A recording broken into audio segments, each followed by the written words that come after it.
Hey guys, I'm back for another video. This time it will be a reaction. I'm gonna react to, will America ever have a 51st state?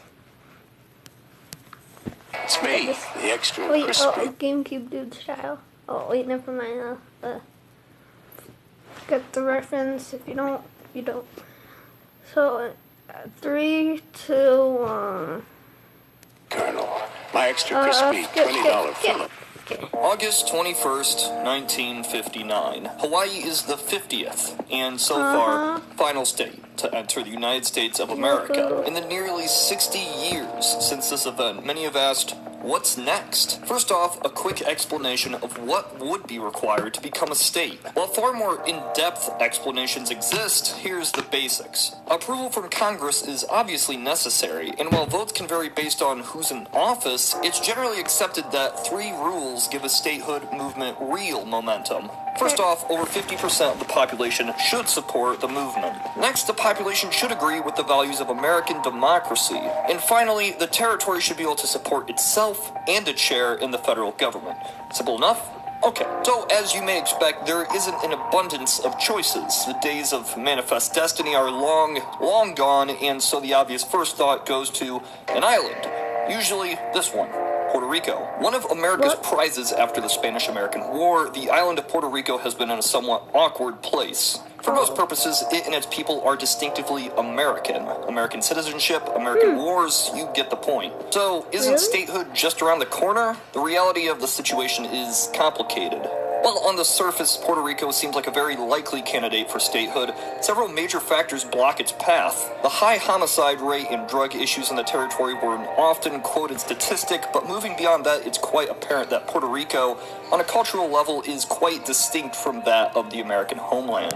The territory is officially bilingual, with Spanish being the primary language. While this affects the legislature, the population at large has an even more drastic difference from the rest of America. What I mean is that, according to the U.S. Census, 80% of the population is not fluent in English. Quite a large language barrier not seen elsewhere on a state level. By comparison, the only state that is bilingual officially in the United States is Hawaii, but even so, over 70% of its residents speak only English at home. So that's a big cultural shift, and while many others exist, that's not the primary point I intend to make. After all, there is nothing keeping a territory out because of language. Culture isn't what keeps Puerto Rico from statehood. It's the economy. Over 40% of the population lives in poverty, about 3 times the rate of America as a whole. The unemployment rate nearly doubles that of the American average. A climbing debt and economic instability led to the territory filing for the largest bankruptcy in American history, and this, if anything else, is the nail in the coffin for statehood. As discussed earlier, a state is expected to support itself and its part in the federal government. Bankruptcy doesn't really fit into this definition very well. So, if not Puerto Rico, where else can we look for a 51st state? One of the other most noted locations is Washington, D.C., the nation's capital. It fits the criteria quite well. 85% of the population supports the movement, they do seem to be quite fond of American democracy, and the gross product of D.C. would land it at 34th place out of all the states. So, what's the issue? Obviously, Washington, D.C. houses the federal government. If D.C. were to be a state, the federal government would be, in some capacity, held to the regulations and laws of another power, which itself would be held to the regulation of the federal government.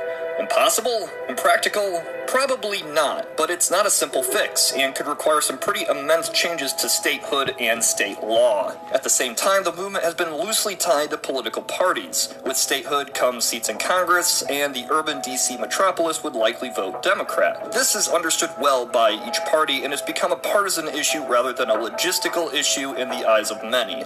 And with a population of under 700,000, it won't likely garner a huge reaction across the other 50 states. So while D.C. awaits its statehood, or lack thereof, where else can we look for new states? Again, without the aforementioned manifest destiny, state division becomes the likely course of action.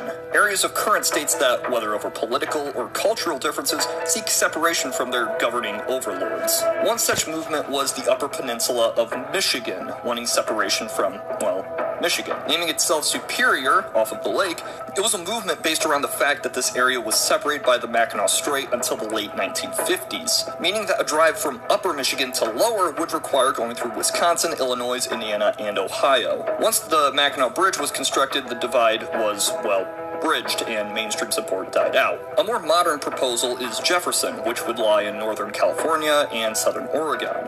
This area tends to vote Republican, which contrasts very heavily with the liberal California and Oregon state governments. Of course, having a state formed from two others is a giant political mess that would be completely unrealistic in any reasonable time frame. Support grew even further after the recent California secession movement popped up. However, the succession of California is quite virtually impossible. I'm not going into that right now. Unlike the others, we have a flag for this proposed state which features two X's. These are said to represent the conflicts with California and Oregon. The gold circle in the center is a mining pan due to, well, obvious reasons.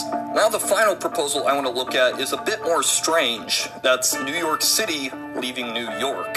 It all starts with a Democratic mayor candidate, Norman Mailer, the year 1969. Having a platform based on the division of the city from the state, Mailer had some unconventional plans. The platform proposed banning privately owned cars from Manhattan. All transportation would be from cabs and buses, and new parking lots would allow outsiders to park before entering. The major flaws of inner-city education were to be solved by simply allowing each area to teach whatever they wanted, with nothing defining how things are graded or who is considered a competent teacher. Each local area would hire cops who they thought would be the best aid for the area.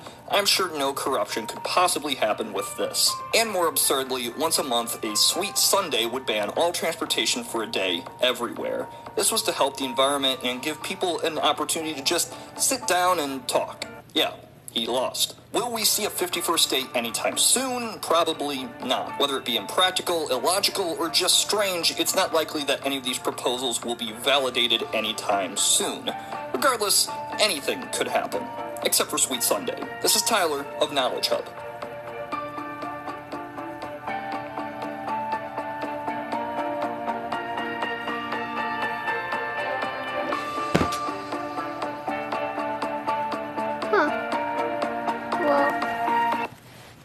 That was... I wanted there to be more states.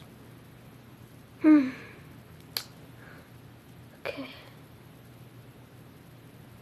So that's it. What else do you want from me, okay?